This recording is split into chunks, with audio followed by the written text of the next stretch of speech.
رسالة الفيرتواليزيشن دي رخمة. تابعوا معايا وهنشوف ايه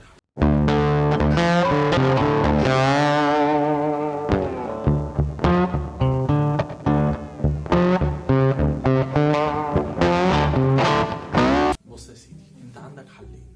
حل اولاني انك تحمل بلو ستيكس الاندرويد بيت 32 لانه اصلا ما بيطلبش الرسالة دي، فانت هتمسح البلو ستيكس اللي عندك وتحمل بلو ستيكس اندرويد 32. الحل التاني تعمل انيبل الفيرتواليزيشن.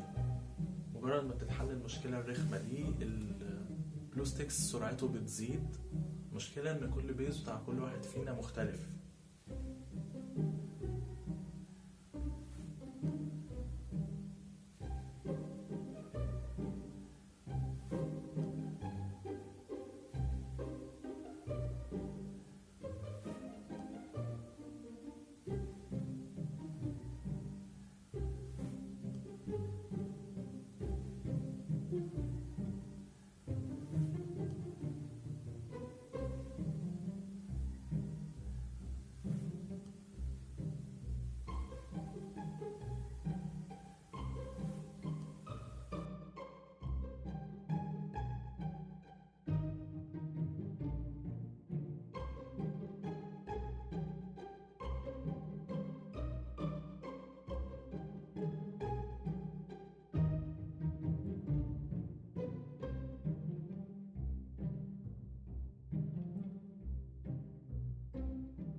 بس هي دي الطريقة. ما تنساش تعمل لايك وسبسكرايب.